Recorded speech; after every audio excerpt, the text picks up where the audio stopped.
Hey guys, How's it hanging? today we got some super cool stuff for you to check out by Cam, Nikki, and Bree. So, let's drop into it. Hey guys, it's Nikki and we're gonna do our quest from home, disc golf. You might not have a disc at home, but you can use other things, like a paper plate, or a pizza box. My pizza! Or a tortilla. Or if you have a disc at home, you can just use that, but we don't need it. Our target is that tree. What tree? That one. Okay, since my pizza's ruined, I might as well.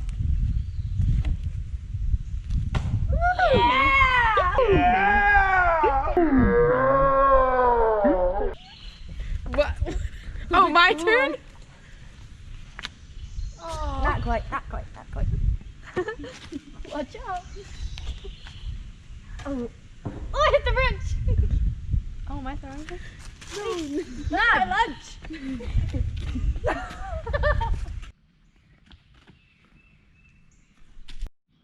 You can even use your friends with their permission. Of No, course. I don't give her. Oh.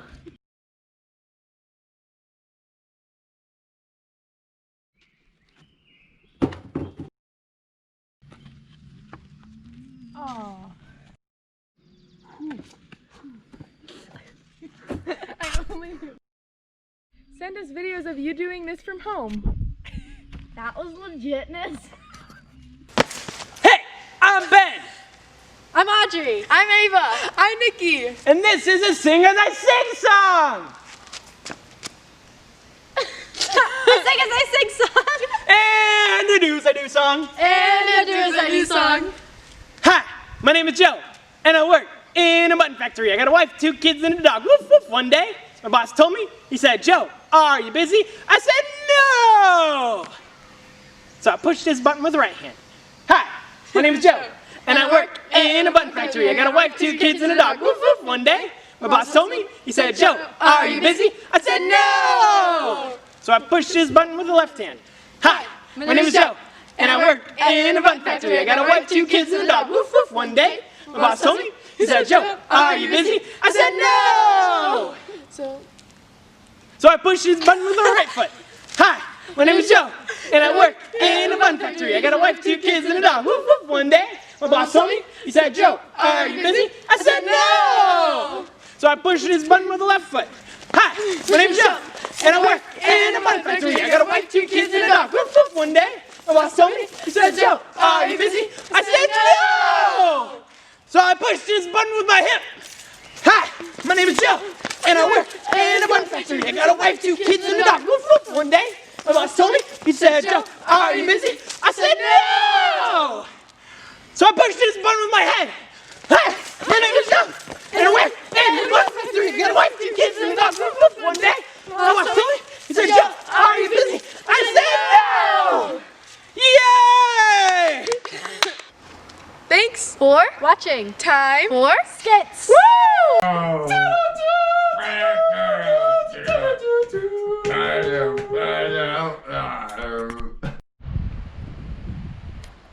Aha! This appears to be the location that the map indicated.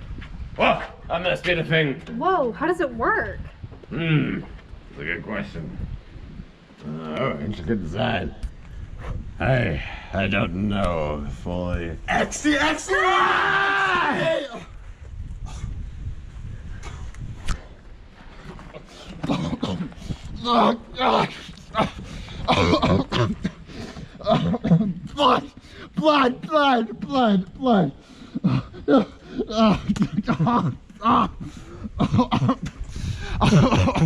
Blood. Blood.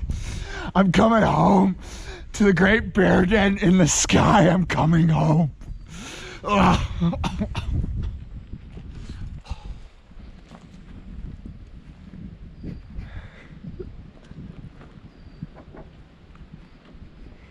Son. What? Son. You served us all.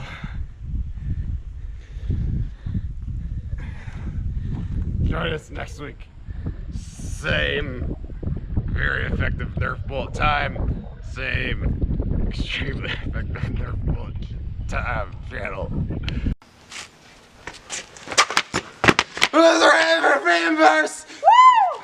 That we're gonna do Jamaican version, Mom. Jamaican version. All right. In a one, in a two, in a 1, 2, 3. Don't worry, be happy.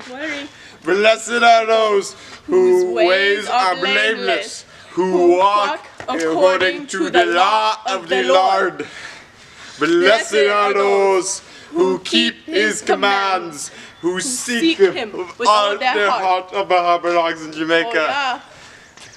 They do no wrong, but follow Him all the days of His life.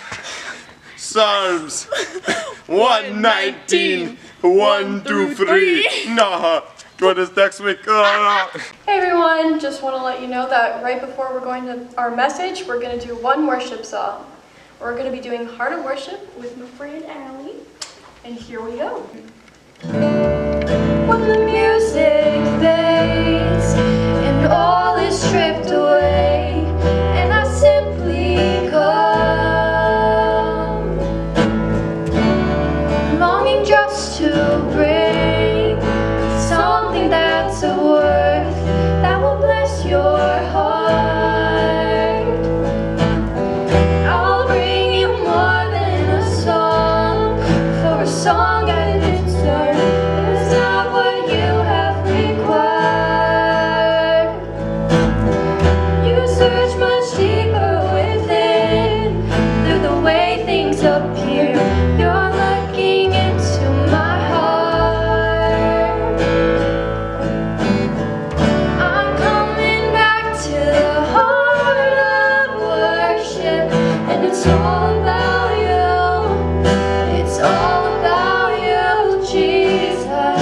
I'm sorry for the things I've made it, when it's all about you. It's all about you, Jesus.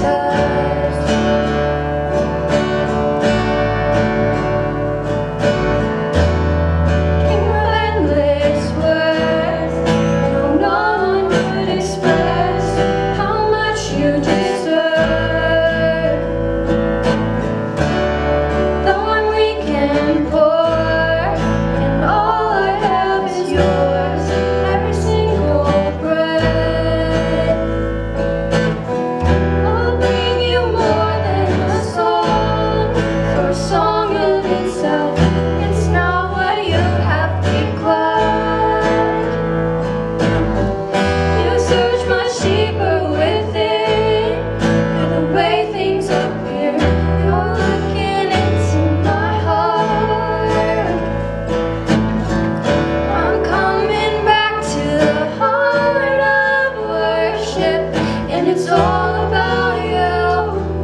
It's all about you, Jesus. I'm sorry, Lord, for the things I've made it, but it's all about you. It's all about you, Jesus.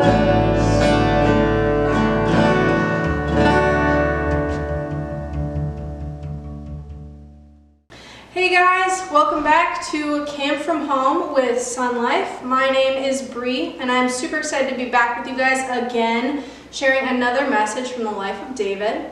So as you guys know, this summer we've been focusing on what it looks like to have a heart on fire, and we've been using David's life to learn about what that looks like, because he is a man after God's own heart. And the last few weeks we've been focusing on some of the mistakes that David has been making in his life and what has come as a result of those. So we started off a few weeks ago talking about the covenant with David that God established, and God promised David that he would be held accountable for the mistakes that he made. Then we learned about David and Bathsheba, and how adultery then turned into murder and a whole bunch of other really messy stuff. And then last we learned about Absalom and civil war and David having to flee again. And yeah, so when we find him in 2 Samuel 24, he's beaten down, he's very tired, and he's making some more mistakes. You and I make mistakes all the time, so I'm sure that we can relate. We know what it's like to feel like we're messing up again and again and again. So before we jump into 2 Samuel 24, I just have a little story for you guys from my own life. So I have never liked getting in trouble. I don't know that anybody does. I'd be very surprised if there's any of you that are like, oh yeah, I love that. But when I would get in trouble, I would feel just so guilty for literally even the smallest things. I have a very guilty conscience. My friends make fun of me for it. I can't even accept like an extra penny of change when I go out to the store or to a restaurant. It's bad. They think I'm ridiculous. But I have a very sensitive heart when it comes to making mistakes. And when I was little, this was particularly difficult because I feel like when you're young, you make a lot of really small mistakes. You get in trouble quite a bit. Your parents are trying to teach you a lot of things because they're trying to get you ready to be an adult. So when I was younger, I can remember one time I was being mean to my little brother. And when I say little, I mean he was little. He was 3. I had no business being mean to him. I was 7. I didn't communicate very well. He was annoying me, so I said some mean things. And my mom looked at me and she said, Bree, I am just so disappointed in you. I know that you're better than that. And that just broke my heart.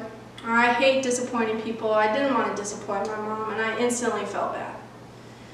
And then my mom told me that I needed to go up to my room and think about my actions, and that I needed to learn how to be nice to people. And that hurt my feelings because I thought I was already pretty nice. But she gave me my Bible, and she had some passages out, most of them in Psalms, talking about how words should not hurt people. And she told me that that was all that I could read, and that I needed, like I said, to reflect and to learn how to be nice. And I had to sit up there and think about the weight of my decisions and how I had made my little brother cry and all this other stuff, and it was just really difficult for me. And I'm sure that some of you can relate to that. Nobody likes getting in trouble, but it's especially difficult when you think about how your actions have hurt other people. And it wasn't until much later in my life that I realized that punishment is actually a way of our parents showing love to us. If they let us just make mistakes, we wouldn't learn and grow the way that we would when they sit down and are like, hey, that wasn't right, let's do better next time, and this is what is going to happen now because you made that choice. So David when we're coming to him in this story today, he has made another mistake. And he's realizing that his mistake that he made is not only impacting him, but it's impacting his entire nation of people. And he feels very guilty. So we find David here. This is an image of David praying. And in verse 1 of 2 Samuel 24, is where all this stuff begins. So we see that, and again the anger of the Lord burned against Israel, and he incited David against them, saying, go and take a census of Israel and Judah. In verse 2, so the king said to Joab and the army commanders with him, go throughout the tribes of Israel, from Dan to Beersheba, and enroll the fighting men so that I may know how many there are. Now, at first glance, this doesn't look like David did anything wrong, if you're just reading the passage at face value. David was incited to take the census by God. He took the census. But this ends up being David's big mistake here. So some scholars say that David did not trust God in this moment. So God was angry and incited David to take the census, but this was kind of like a test to see what David was going to do. David did not trust God to number and care for his people, and so he went out and took the census himself, where he had people do it. So this shows, like I said, that he did not trust God. And that mistake ends up causing a whole lot of chaos in Israel. So we see here we've got our fighting men. David has had people go out, take the census, the numbers have come back, and David realizes that he has made a mistake. So we go into verse 10.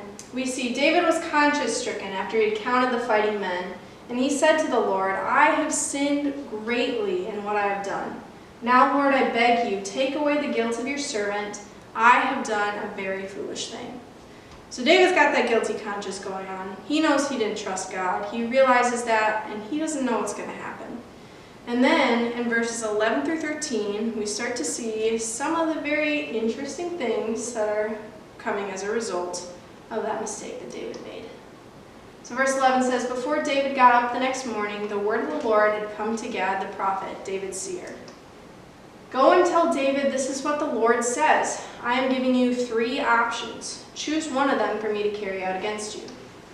So Gad went to David and said to him, shall there come on you 3 years of famine in your land, or 3 months of fleeing from your enemies will they pursue you, or 3 days of plague in your land?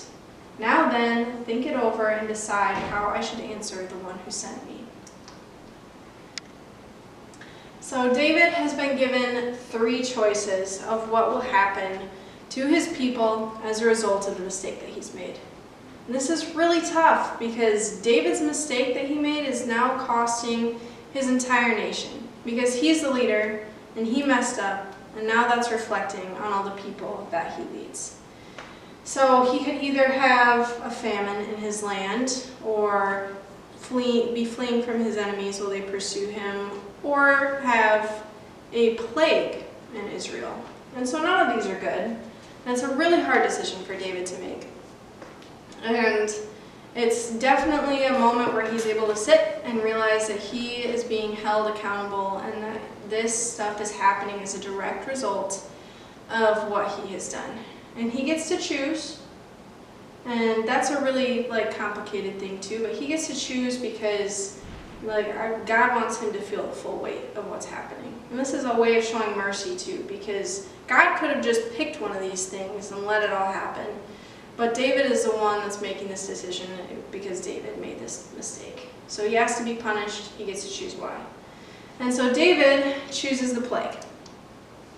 And so this plague is carried out upon Israel, and 70,000 people die as a result of it. So 70,000 people have died as a result of David's mistake. And that just cannot feel good. I know that the times where I've made mistakes and other people have been hurt by that, whether I hurt their feelings or I got one of my friends in trouble or a sibling in trouble because of something that I decided to do and they did with me, or I made a mistake and then someone else paid for it in a group project. There's just so many things that could go wrong sometimes. But David's mistake cost 70,000 people their lives. So we pick up in the next verse here, in verse 17. And we see that David is pleading with God. He says, when David saw the angel who was striking down the people, he said to the Lord, I have sinned. I, the shepherd, have done wrong. These are but sheep. What have they done? Let your hand fall on me and my family. So David doesn't want any of this to happen to his people either. He can't believe that so much destruction has already been caused as a result of a choice that he made, and he just wants it to stop with him. He's willing to take the punishment for himself, but that's not how God chose to punish him. And I'm sure there have been many times in your life too where you've been punished for something and you don't understand why your parents chose what they chose, but you learned your lesson and it needed to happen. And that's kind of what's happening here. We do see in verse 25 is that David built an altar to the Lord there and sacrificed burnt offerings and fellowship offerings. And then the Lord answered his prayer in behalf of the land, and the plague on Israel was stopped. So eventually, all the chaos comes to an end. But we're left with a lot of questions. I know that when I was reading this passage for the first time, I was like, oh my goodness, this is pretty extreme. How did one person's mistake need to end in 70,000 lives lost? And that's a fair question. And it can also, you might be wondering why David got to choose and why God allowed so much destruction to happen in David's life when he loved him so much. And the answer is that God is being a loving father. So when you think back a couple of weeks ago with that covenant that was established with David between him and God, God promised prosperity and protection for David and his line, and he also told David that he was going to hold him accountable for mistakes that he made. He was going to punish him. And so when David made the decision to not trust God in this moment and take that census, that reflected poorly not only on David but his whole nation, because he's the leader. He's supposed to be trusting God. He's supposed to be showing his people how to live in a godly way. And so when he messed up, he needed to be held accountable. And it's really difficult to sit there and think through, oh my gosh, but all these people, they weren't guilty of that. Like, why did they have to pay? But David was the leader, and when the leader messed up, the whole group had to be held accountable for, and David really did learn his lesson. And we might not learn lessons in as extreme of ways as these anymore, but God is always teaching us things, and He's always trying to help us grow and be better people. And David was still a man after God's own heart, even though he sinned time and time again. And God, in holding David accountable, was showing that He is still faithful. So He is faithful to show up and provide that peace and prosperity and protection, but He is also faithful in not letting David get away with things that were hurting him and hurting other people. And so that's a lot of tough stuff to wrestle with. So thank you guys for holding on with me through all of that. But if you could take away one thing, it would just be, I would want you to know that God is always working, even when it doesn't make sense, and that He's always faithful to us, even when it's hard. So before we wrap up today, I just have a couple of things that you guys can do at home to continue to learn and grow in the area of trusting God, and also just sitting there and being thankful for the lessons that we've learned in our lives. So the first one is to think of a time where you didn't understand what was happening in your life, but later found purpose in it. Write it out and thank God for it. So an example in my life, like I said a couple weeks ago, I've struggled with anxiety for most of my life, and I later found purpose in it because I was able to help other people overcome situations in their life that were difficult in relation to mental health stuff. But for a while I felt like God was punishing me and I didn't understand why. And I learned that He wasn't really punishing me. He was giving me this great gift to be able to relate to other people. So you guys may have a situation like that where you're like, I don't understand why God is letting this happen. I encourage you to sit and reflect on it and be thankful for the things that you've learned as a result of those really difficult things. And then the second one is to think of a time where your parents held you accountable and helped you learn an important lesson. Write them a thank you note or do something special for them for showing you love and being a great parent to you. So our parents are here to shepherd us and guide us, and they're doing the work that God has called them to do in disciplining us and helping us be better people. And even when we don't like it, punishment's a good thing. So yeah, just show your parents some love. Thank them for being good to you. That's about all I have for you guys today. So we're going to pray, close it out, and we'll see you guys next week. And as a reminder, make sure you keep sending in your videos of doing your theme verse and craft time and other quests from home. We love seeing you guys' faces. And we miss you so much. We have another video for you guys next week, and we cannot wait for next summer to see you guys all here with us again. All right, let's pray.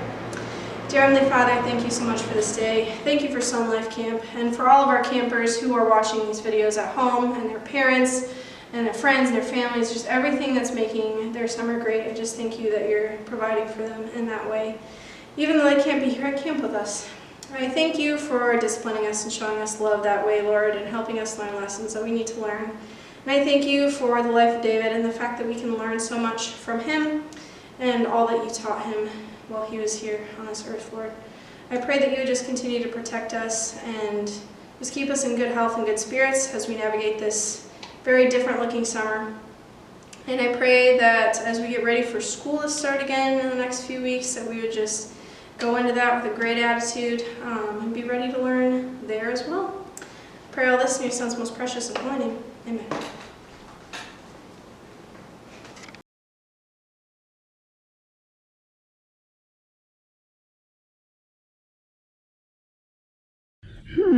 Still no campers.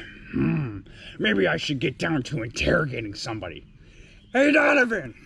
Rabbit? Come on, man. Talk to me, Donovan. Talk to me. Rabbit. Donovan, give me the info. Rabbit. This is pointless. I'll go try something else.